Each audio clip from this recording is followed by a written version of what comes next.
તાજેતરમાં સુપ્રીમ કોર્ટે અનુસૂચિત જાતિ અને અનુસૂચિત જનજાતિની વિરુદ્ધમાં એવો આદેશ કરેલ છે કે એસસી એસટી કોટાની અંદર વર્ગીકરણ થવું જોઈએ અને રાજ્ય સરકારોને પણ આ સત્તા છે।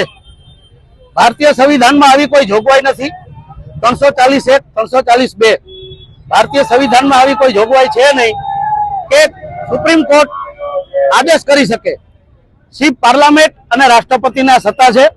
ભારતની પાર્લામેન્ટ કાયદો બનાવી શકે, સુપ્રીમ કોર્ટ કોઈ કાયદો બનાવવા માટે નથી। સુપ્રીમ કોર્ટ સિર્ફ સૂચન કરી શકે।